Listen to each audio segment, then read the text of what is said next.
Parents strongly caution the following programs are intended for mature audiences over the age of 18. These programs may contain some material that many parents would not find suitable for children and may include intense violence, sexual situations, coarse language, and suggestive dialogue.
All right, happy Wednesday. We are back here tonight with Chris from Boiler Room. How you doing, brother?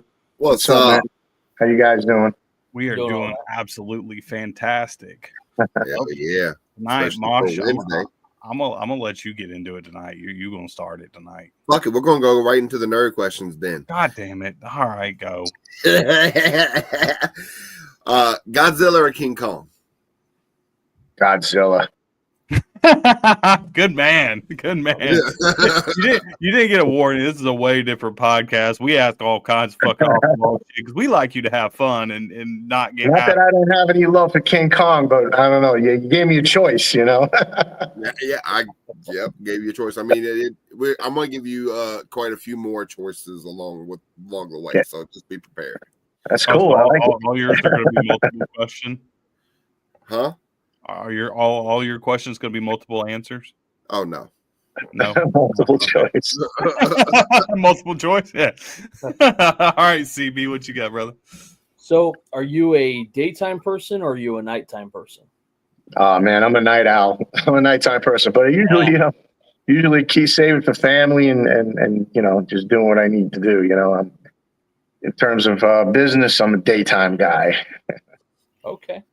That's very, very understandable. First off, has anybody told you that you sound so much like fucking David Draymond? It's ridiculous. Like facts. But that one song, No Patience, because it's like a rhythmical type of vocal. That song was written before and it was signed to Roadrunner even before Disturbed came out with their first record. Right. I wrote that song with Rob Caggiano, who played with Anthrax and Volbeat. I was talking to him today, as a matter of fact. But and we actually toured with Disturbed on their first record, but we never played that. So we never played that song live. Really? Yeah. So it never came up before as an issue. I listened to it today and I was like, God dang, his voice. What does that sound like? And I was like, holy shit. Yeah, it's that bouncy rhythm thing that I'm doing. That's what probably makes you, gives you that I like it though. I like it. Cool. It's a fucking damn. It's a damn good thing. It's like I was. Some people pop shit, but I'm like, listen, these songs are recorded before Disturbed was even a band. I don't give a shit. Like we were signed to Roadrunner before they came out with their first record. Yeah, there's a bunch of people that do that same shit. I'm like, I don't give a shit if it's good music. It's good music. It doesn't fucking matter. Like. it I was. think It we was have the fucking same. phenomenal. We have some of the same vocal influences. Like he likes a lot of dance hall reggae, and he likes a lot of that stuff. So I growing up in New York. You're exposed to a lot of that R&B and the rap and hip hop. So it's gonna get in there somehow.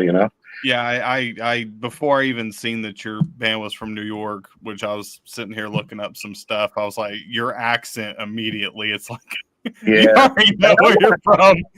I'm not even that thick. I mean, there are people you'd be like, what? You think you're watching like a gangster, like a mafia movie or some shit.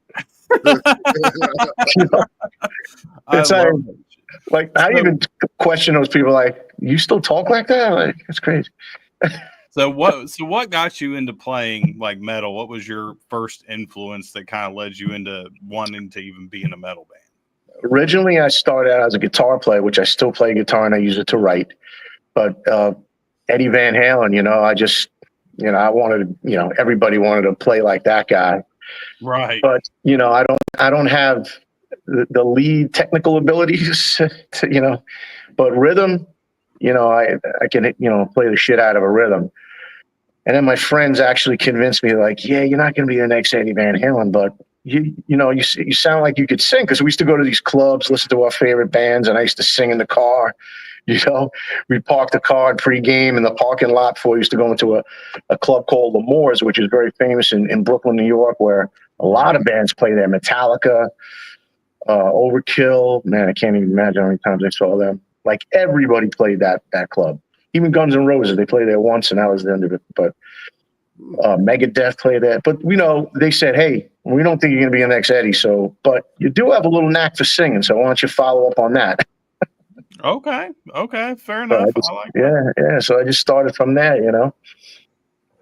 So what was like your first influences as like a kid getting into like heavy metal and hard rock? Always loved Metallica, Pantera. Pantera is my shit. I love Down. I love that project. They're coming out with a new record, by the way. Now I'm plugging them. I seen that the other day. I was like, oh hell yeah, I'll be getting that Yeah. shit the minute it comes out. As a matter of fact, the guy who signed them, Monty Corner, who's the godfather of Roadrunner Records, who signed Slipknot, Machine Head. Man, the list goes on. What else are these? Sepultura. He signed Down for their next record. Did And he was with Roadrunner when we were signing Roadrunner with another A&R guy, but he signed them for their next record, so I'm looking forward to that. And I love Phil Anselmo, was like one of my biggest influences vocally.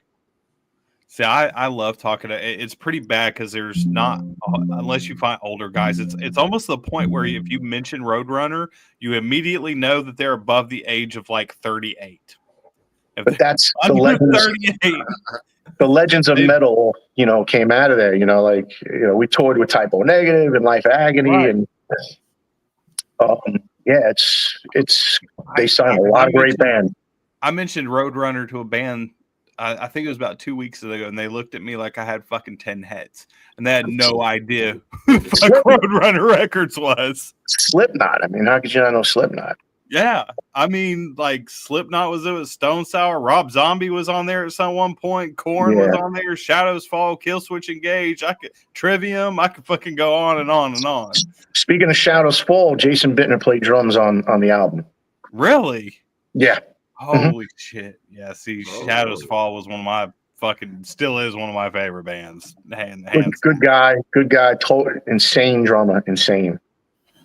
That's fucking awesome. I mean, we're happy that he did it. Since we're still talking about music and stuff like that, like growing up as a kid and stuff like that, what was your best concert memory? Oh man, I got so many. Tell them all. I want all. Man, my first concert was Madison Square Garden, AC/DC. I was like, wow. I was blown away, man. That was my first concert. Then, Van Halen and, Metallica and, I saw a bunch of the poser bands because it was in, Motley and but L'Amour's was a big deal for me because we saw all the bands come out of there. We saw Metallica. Well, I was actually too young for Metallica come playing there. I saw a lot, Overkill. Oh man, just a lot of bands. There's so many shows that I went to see. Avenged Sevenfold, I love them. I went to see them with my son at the Garden when they came through I think it was last summer. That was a good show. It was Living Color, Falling in Reverse, and Avenged Sevenfold, which I love. That had to been a good show. Yeah, I love Avenged. Yeah, they're fantastic. I think I've seen them so many damn times, but they're never bad. I don't think I've ever seen them do a bad live performance. Ever. Yeah. They were having a bad night, something with the vocals. I don't know. He's making some excuses. I'm like, dude, you're playing the Garden, just sing. True that. Yeah, but they put on a great show. ICB, you up?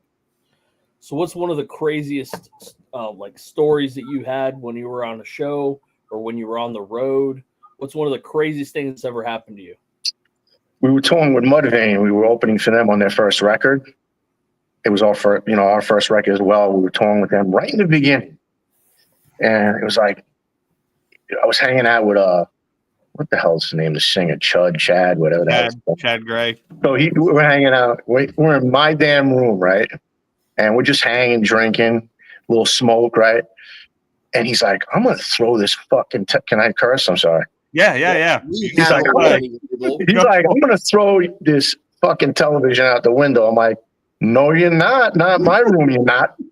I said, you want to live that rock star cliche, go to your room and you could charge it to your manager's bill. Yeah, no shit. But they were good guys. But he used to get his drink on and get a little crazy. Yeah, I think he's chilled out in his older age now.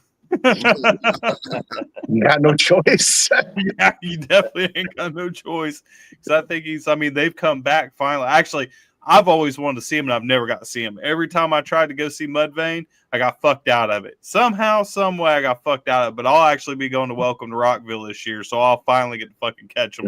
They're insane live, and they're the reason why we redid the song. It used to be called Patience on the release of it was Tommy Boy, the original record, and it renamed it No Patience. Is the song that you're talking about? That's rhythmical. It sounds like Dave Draymond. So we were doing that. We didn't do it during the set when we were touring with them, and we did a sound check, right? And then they were walking by the stage, and they stopped in their tracks, and they're like, "Hey, what's that song?" Like, it's a song that's on our album. We don't play it in the set. They're like, "Why not?" So me and Rob Caggiano looked at each other and like, "Well, it's got to pass the vote. It's got to pass the board." So we had a drummer and a bass player that were brothers, and they would always side with each other. So we didn't get a chance to play that live. So when Mike Orlando approached me about redoing the Boiler Room record, I'm like, I don't know if I want to do the whole record because I want to have all this new music that I've written. But I said, we have to do that song because and I told Rob, I called him like, yo, you good with this? He's like, yeah, man. I'm like, that's a great riff that you wrote. We wrote it together. So I'm like, we have to redo that song because it was just killer, man. And it came out great, man. Mike Orlando did a great job with the production and everything. Very happy. So the one that's on YouTube from I think it was posted 4 months ago, that's been redone. Yes, that's new. It's been re-recorded. Some of the lyrical content has been changed. The guitars are heavier. It's just fuller and thicker. And Mike Orlando was playing. He played the guitar tracks. Jason Bittner played drums. Pete Rizzi played the bass. He's a local guy. And myself on the vocals. And I brought the vocals a little heavy this time. I'm like, my hybrid was I love Chino from the Deftones. I love Phil from Pantera. And I love Scott Weiland. And I got my own thing. So I was trying to make a hybrid of all of these influences in what I do.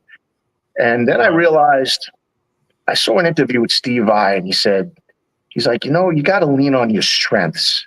And I'm like, wow. And he's a guitar player. I'm like, that's wild. He's like, you got to lean on what you do good. He goes, do I work on everything else that I need to work on? Yeah, but if you're known for something, you got to roll with that. So I'm like, I just got to bring it. I'm just like, I have this balls of your ass beat thing going on that I like this, that's what I do best. So I said, when we re-record this vocally, I'm like, I got to bring it like that. And that's what I did. That's awesome. So I actually seen a thing here, which we actually interviewed him in season 1 that you guys worked with Ron Thal, Bumblefoot.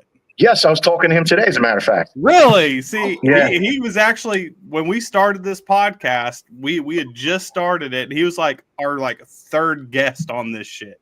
They came that's on cool. because he's very good friends with our manager, who manages the show and my band. So he was like, "Hey, I can get you Bumblefoot," and I'm like, "Get the fuck out of here!"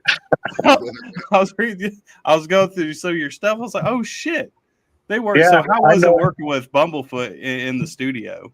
I know Ron a long time from Staten Island, New York, where we used to have a rehearsal room there, and he engineered our first self-released album. Okay. It wasn't signed, but it was huge in the tri-state area. And we were friends ever since, you know, and he's gone on to do some great things. And I was talking to him today. It's crazy. I saw him before we record. Well, we actually were recording this album.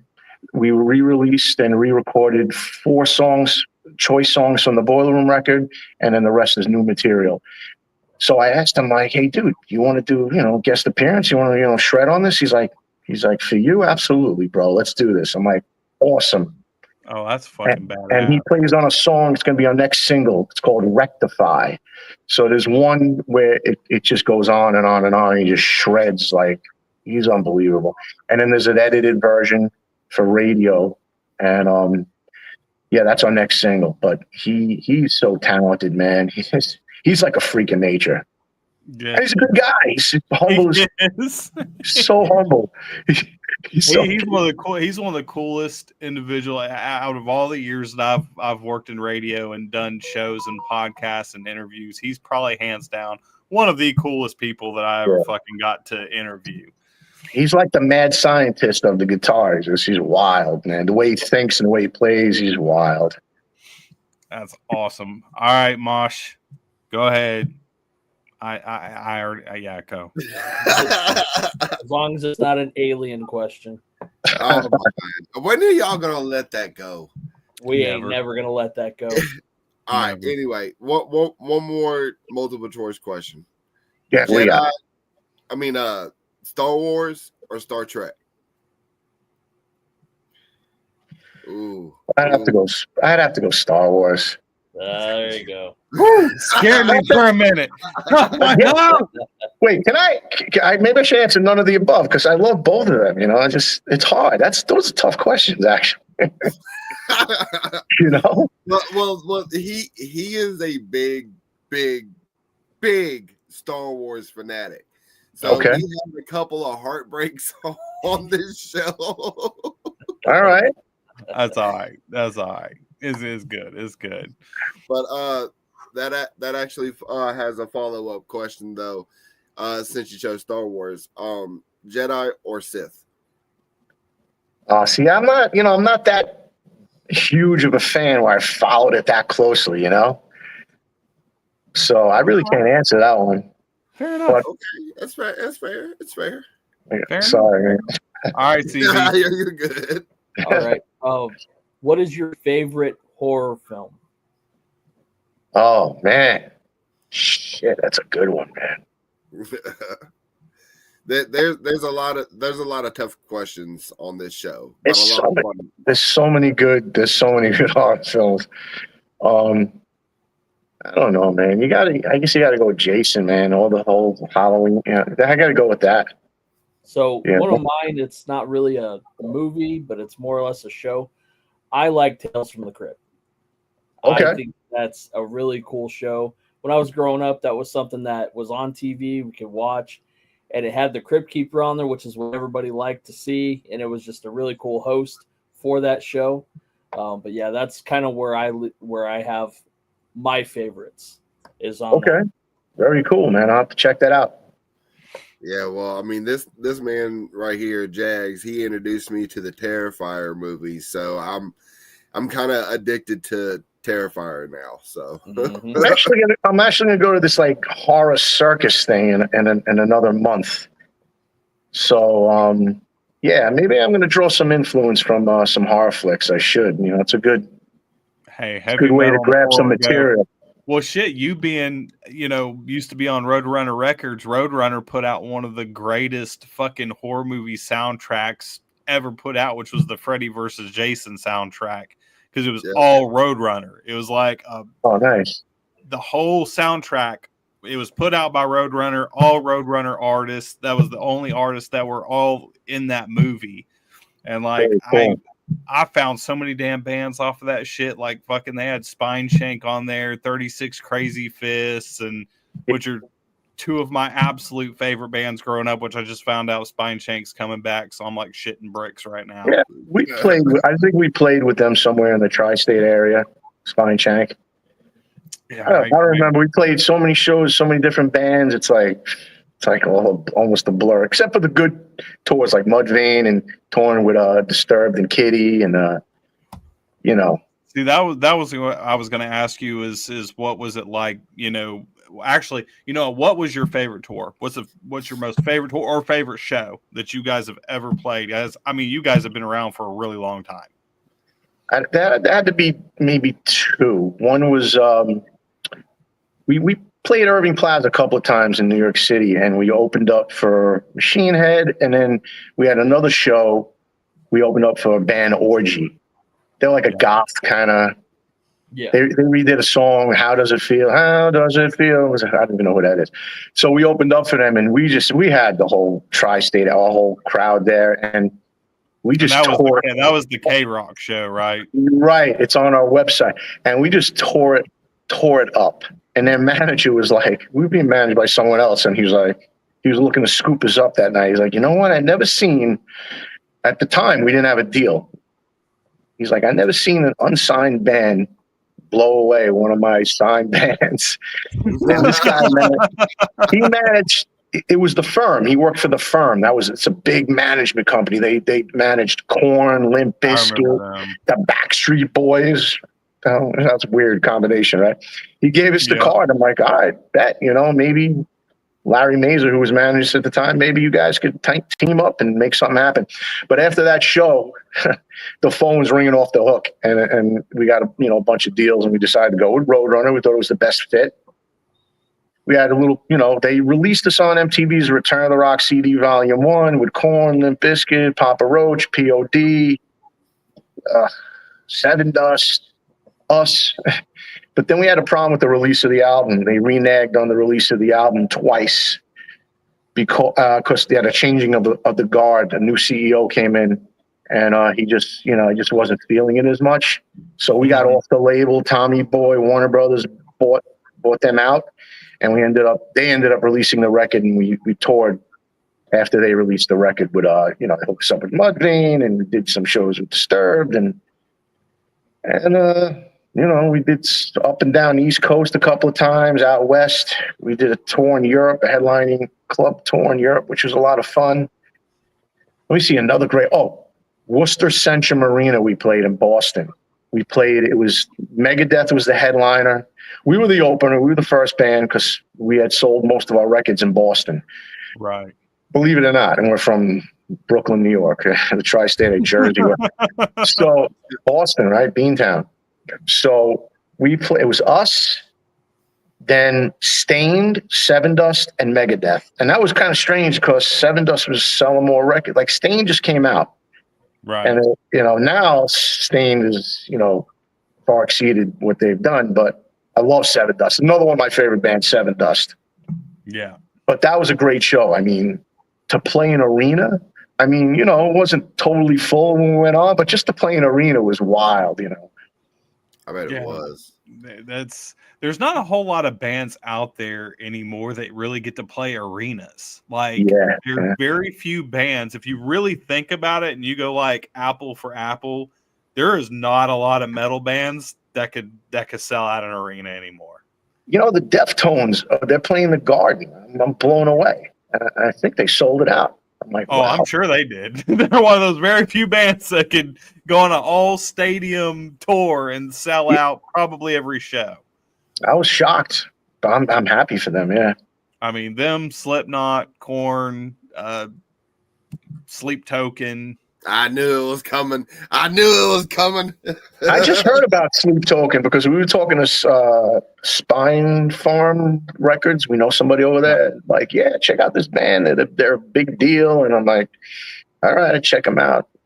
All right. I like They have that theatrical thing going on, which is cool. That's very Yeah. popular.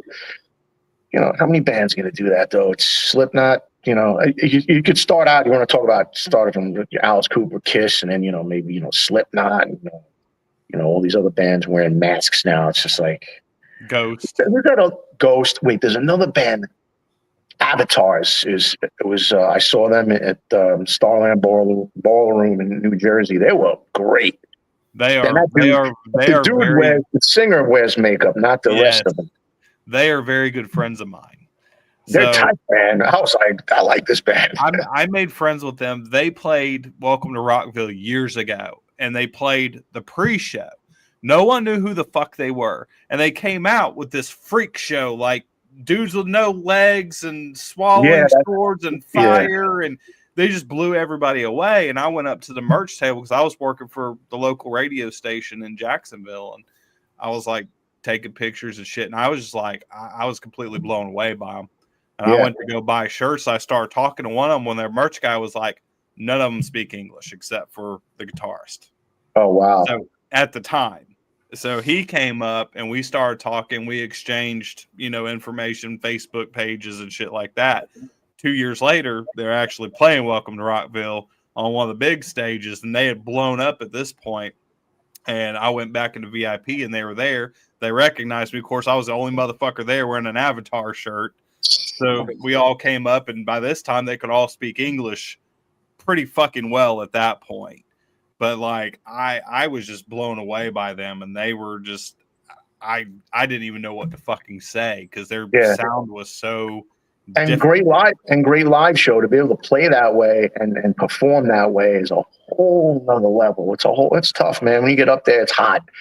You could go do some road work and whatever and get your cardio up. You get up on the stage, the ceiling's lower and the lights are on you. It's hot, man. So for them to put on a show, or anybody put on a show for that matter, at that level, I was very impressed. So being that you guys have been signed to a major label and you were there during the heyday of like basically metal, the last little hurrah of metal. Yeah, the new metal. We were like in the new metal mix. We got caught up in that. Do you prefer the music industry like it was then, or do you prefer how it is now? I got this question. I always get this question. Really? I always get this question. So there's pros and cons. I love the fact back in the day when you can open up a CD, right? You pull out the insert, you open up you see the pictures. You read the credits, you just feel like you're a part of something, like you really get deep into it. And you listen to all the songs. You might not like all the songs, but you listen to all the songs on the CD from beginning to end. And you were a real fan of bands back then. Right now, it's kind of like it's easy access for bands to get in there and break in, put your stuff on Spotify, whatever you do, YouTube, making videos. But there's like attention deficit now because people they'll stream one or two songs or download one or two songs.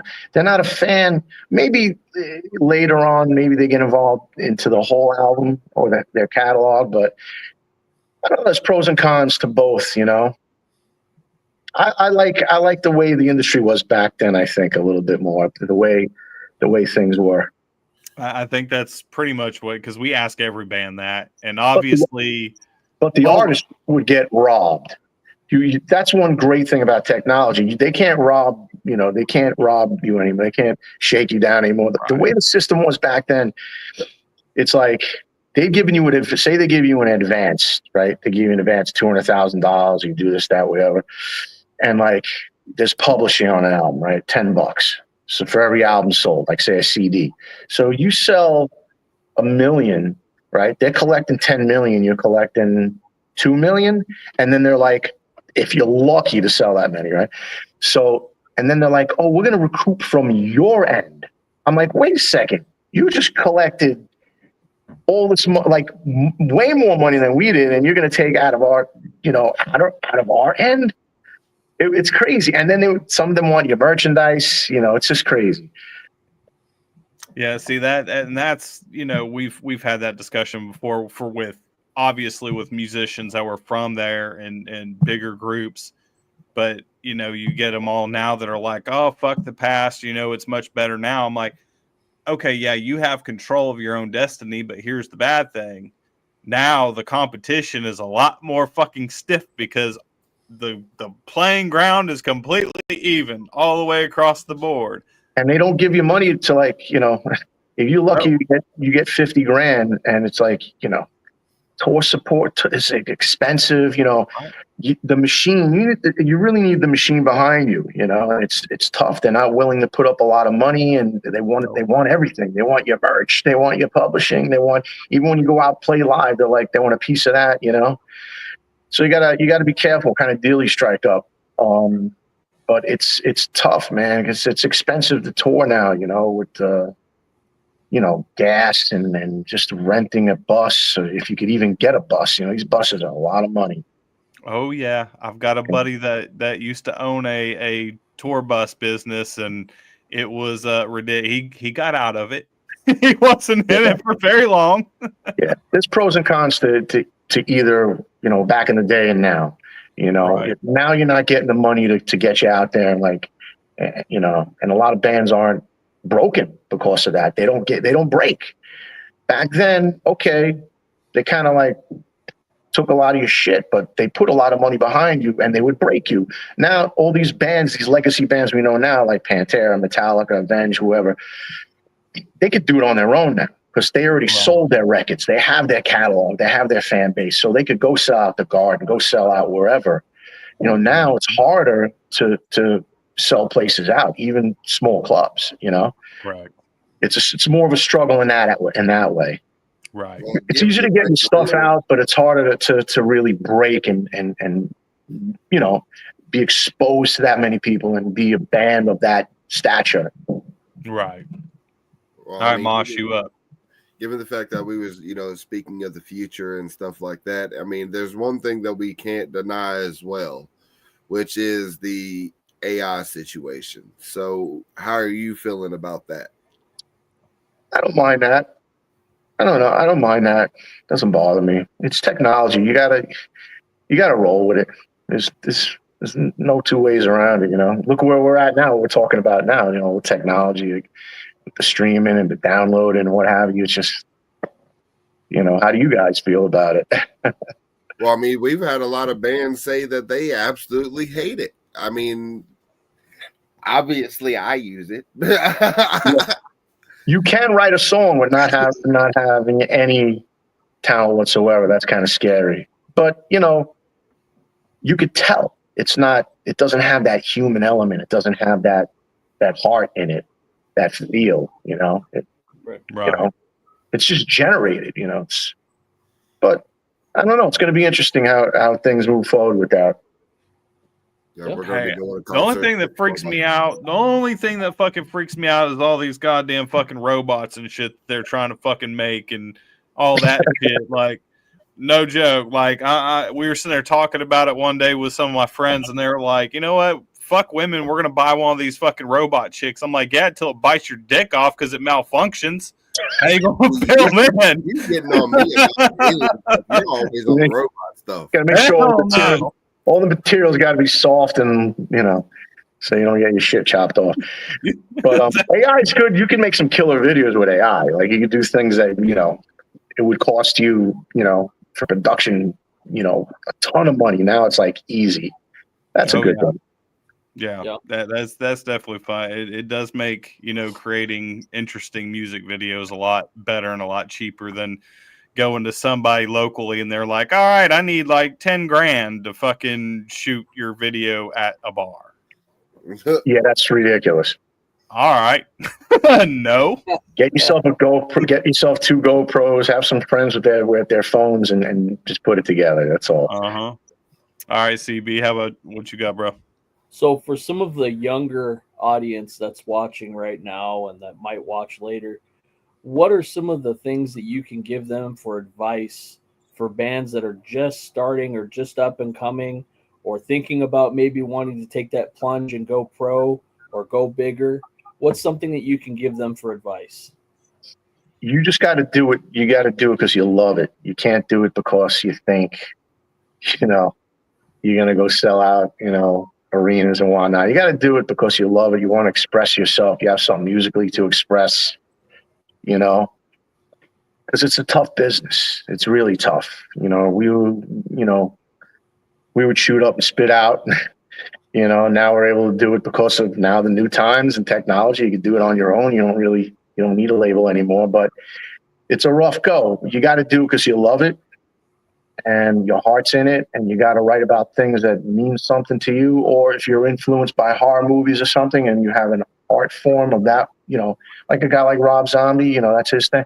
You have to do it from your heart, and you can't do it for the superficial reasons. You have to do it because it's just what you love to do. And it's therapeutic. It's music is therapeutic for all of us, whether you're a listener, you're a musician, it's just it's a therapeutic thing. So just do it for yourself and do it from your heart, and don't expect too much. But if you come from your heart, people are going to notice. And if you work hard at it and you hone your craft, you'll make a dent. You will. You definitely will. And we need the younger people to continue to play music. It's very important. Okay. I hope they do. I would be I wish people would go to more shows. Like, I wish we had a local scene here, but we don't. There is no local scene here. For me to go to a local show, I got to go all the way to Jacksonville, Florida, which is about 2.5 hour drive from me. Wow. That's crazy. That's the closest scene. Now, there used to be one somewhat in Savannah, Georgia, way back in the day.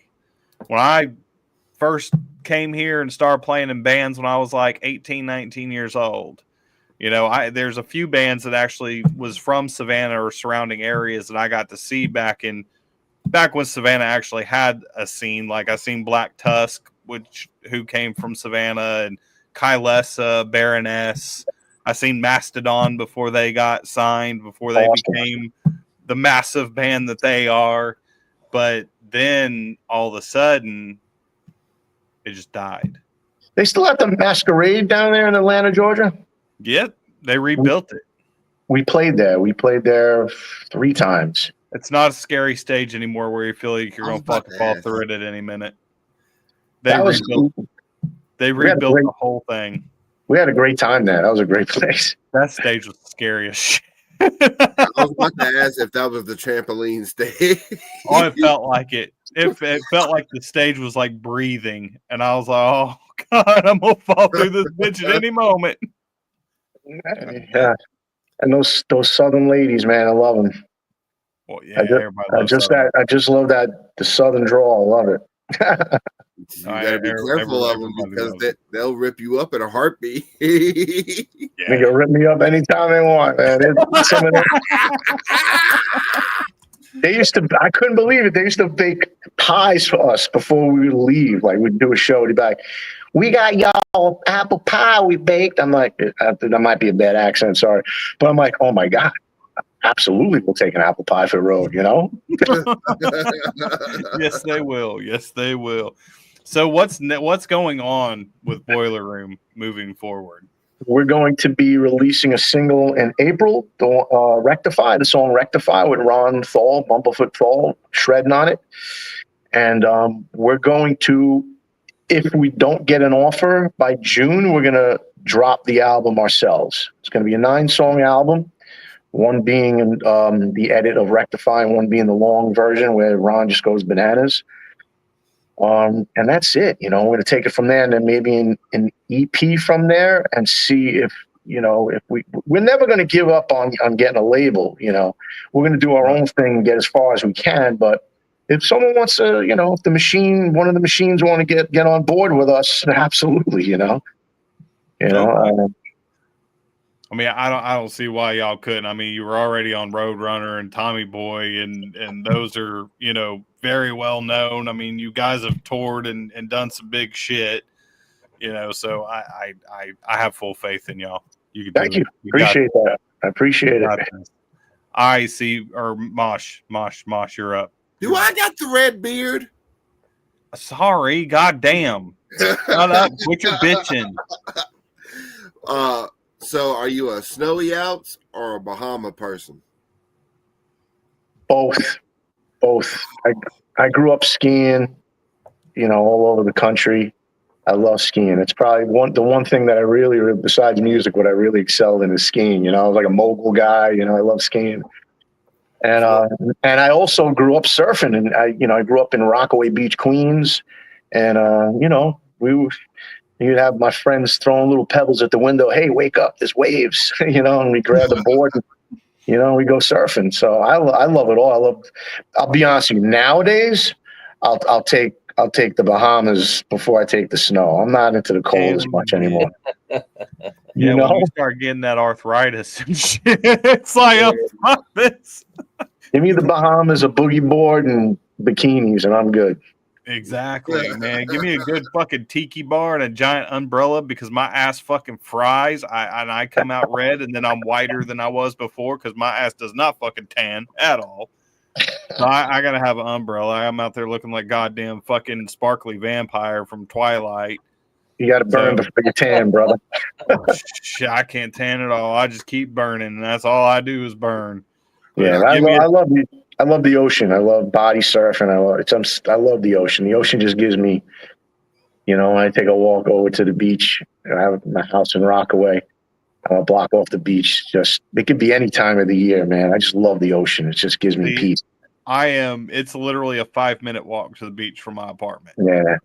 Right down the road. So I'm right there with you. I absolutely love it. Yep. So this question's kind of hard because you've toured or played with so many damn bands, big bands that people would fucking die to play with.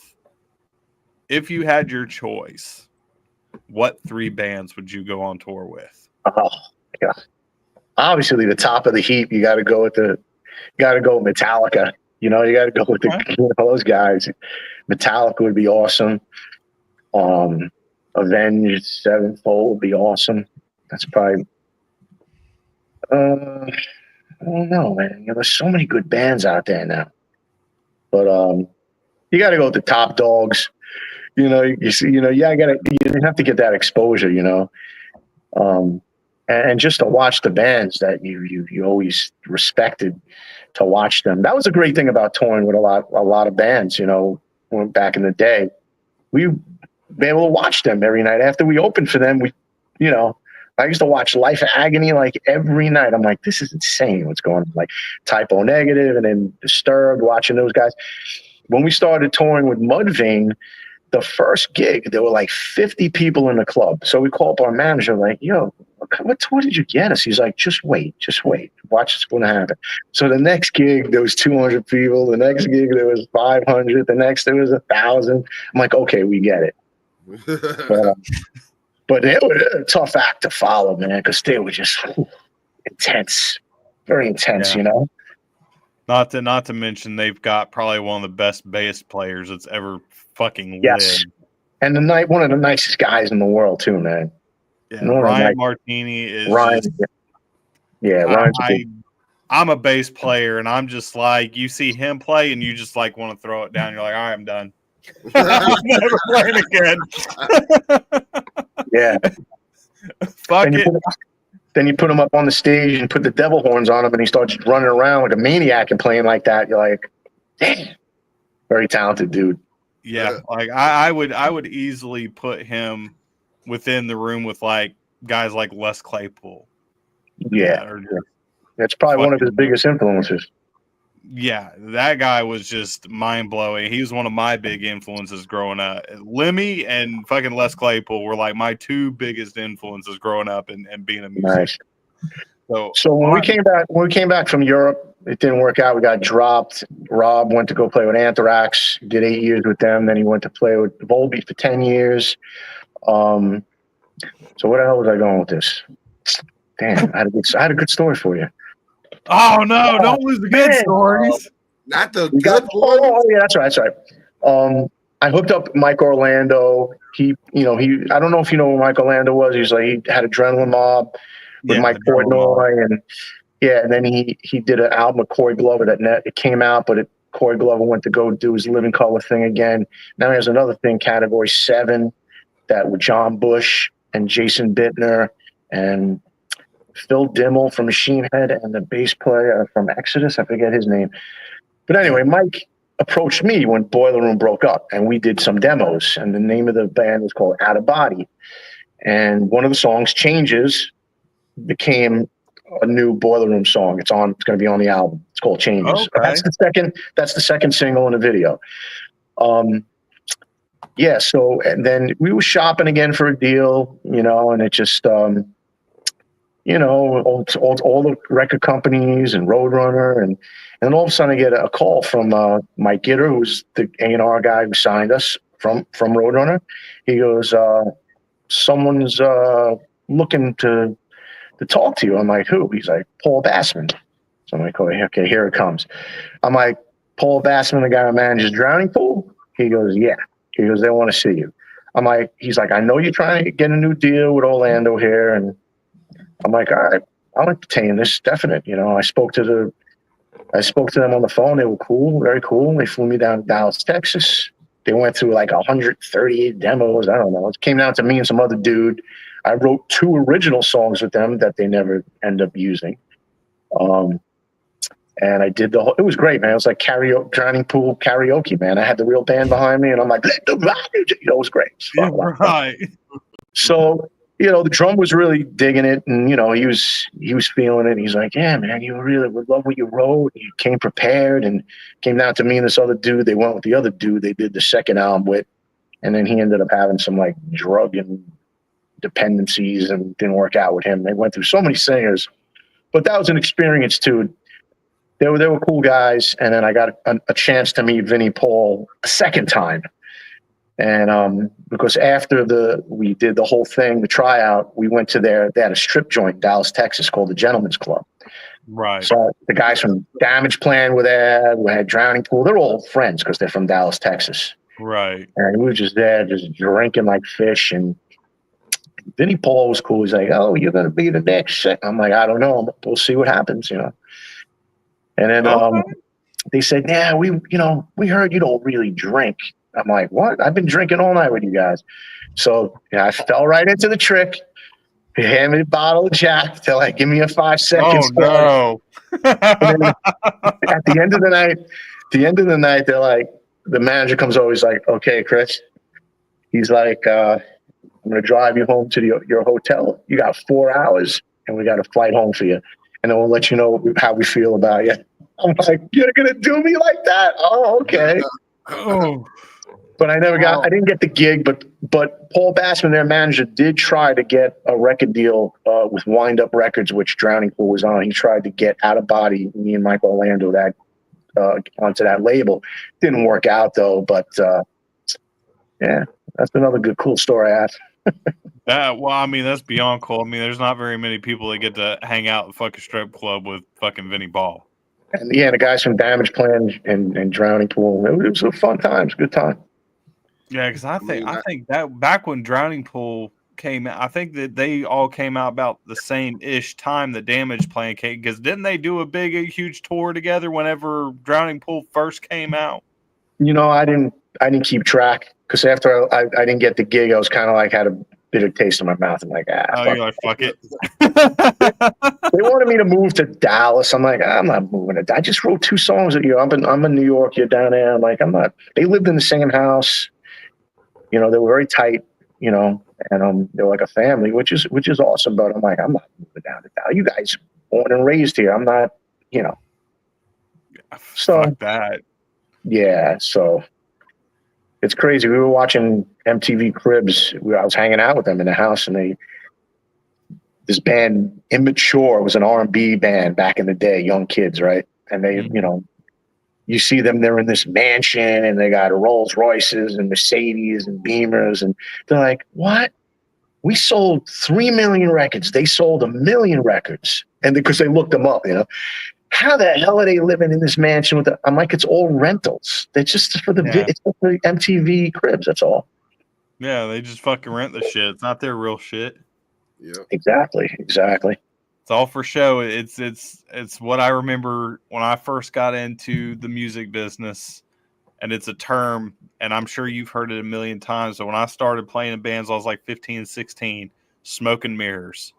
So many people would tell you smoke and mirrors, which is basically fucking fake it till you make it. and that's another so message. many that did it.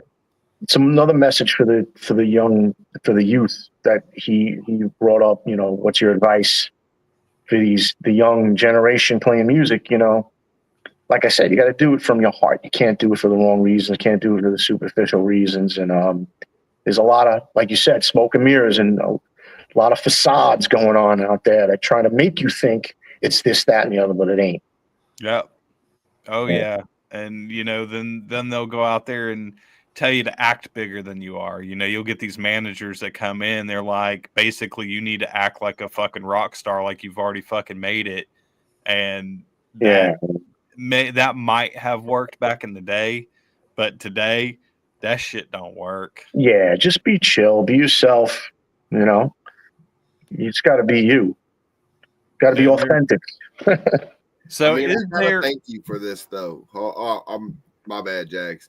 I got to get this question out before I lose it. What is your fantasy band?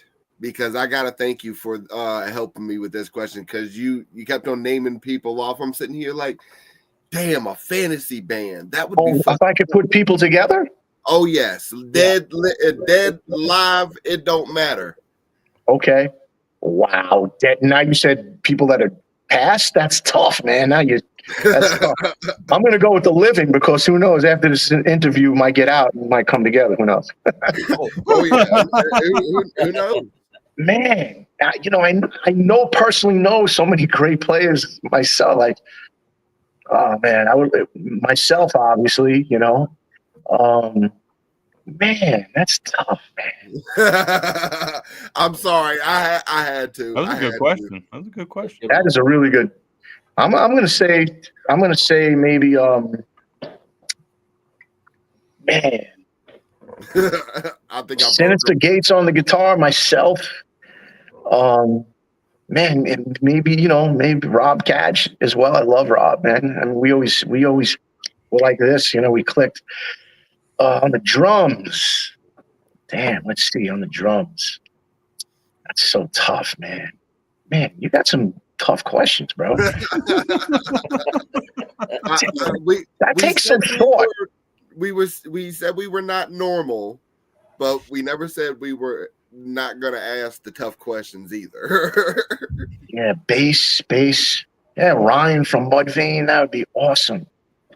And drums. Now we need a drummer, right? Yeah.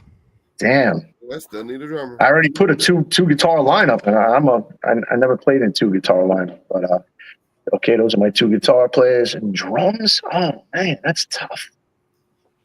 That's tough, man. It's got to be a team player, not a guy who's like, you know. I mean, it can be dead or alive. It don't matter. I'd have to go with Jason Bonham, man. Okay, I didn't expect that. I thought Joey Jordanson was going to come out your mouth. Listen, he's awesome, but he's a guy for what I do. More of a groove metal kind of thing. It's like he's over the top. You know, he's over the top. That guy's insane. He's got a lot of talent. I love him. He's great, but I think he'd be too much for what I would want. True that. True that. Yeah, I don't know. I might have a change of heart in the drummer. Who knows? I don't know. Now you're making me step it up because you had to mention him. You could also always go, I don't know, fucking Mike Portnoy if you really want to make it. No, listen. I like Mike Portnoy, but no, thank you. No. I mean, I had Jason Bennett play. Listen, Jason Bennett played on the album, and the guy's an awesome drummer. But he's a guy. He's just one of those guys. He just, you know what I'm saying? They're just one of these. They're like virtuosos in their own right. You know, it's like I don't know. I'm not saying he makes a great bandmate for a lot of bands. I don't know. Hell, we'll throw Jason in there. Jason Bennett. Oh no, wait. Charlie Benante, Anthrax. Okay. That guy he could do it all. He's a jack of all trades, and he's a nice guy too. I could get on that. I could get on that. So now that we're at the end of it, and you guys are starting to come back out. We actually do have one of your music videos to play. We have the music video for No Patience to play for anybody who hasn't heard it. I like that video better than the second one. Yeah, we got that one to play. So where do you guys like to talk to fans at the most? Is there a certain social media platform that you use the most of? Where can they get your music? And most importantly, if you do have merch already, where can they get that? Just reach out on Instagram. We do have a Facebook also, but Instagram, you could chat with us and hit us up anytime on Instagram. Send us a message. And what was the other question? And if you have merch, where can they get merch? Yes, we do have shirts. We just got basic black T-shirt, says Boiler Room with like a saw, a circular saw kind of a thingy on it. It looks pretty badass. Cool. And well, you had another one. What was the other question? Where can they get your music? Oh, Spotify. Just go right up on Spotify. The 2 singles and the whole prior album that we did on Roadrunner, and then Tommy Boy, they ended up buying them out, and then it got remixed and we got some new artwork. That is on Spotify as well, the whole album. So you could hear the difference of how we changed this, the style and pumped it up, the production from, that to what we're releasing now. We released 2 singles. We released No Patience and we released Changes. The next one's going to be Rectify, and then we're going to try to keep shopping. And if it doesn't work, we're just going to drop it ourselves, and it'll all be on Spotify and iTunes and every platform, every platform you could imagine. Fantastic. Thank you, Chris, so much for taking some time out to hang out with us and talk with us. Everybody, we are out of here. Here's the video for No Patience. We will see you again next week. Actually, Friday night. Yeah. We'll see. Thanks, guys. Right. Thanks a lot. Appreciate it. Y'all.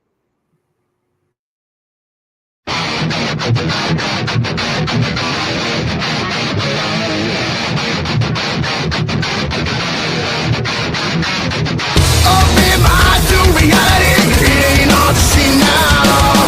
I look around and tell you what I saw.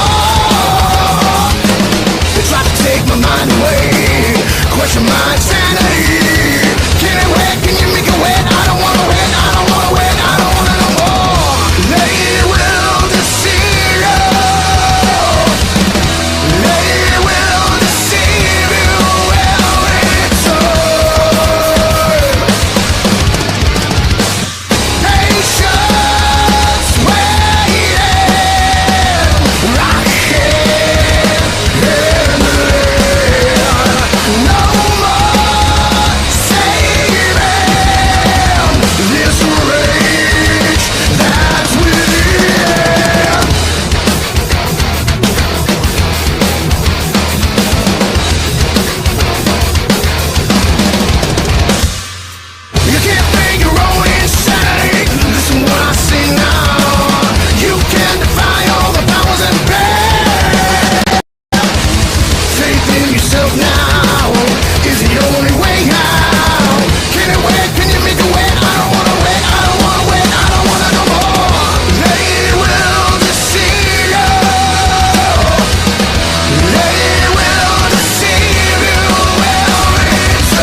So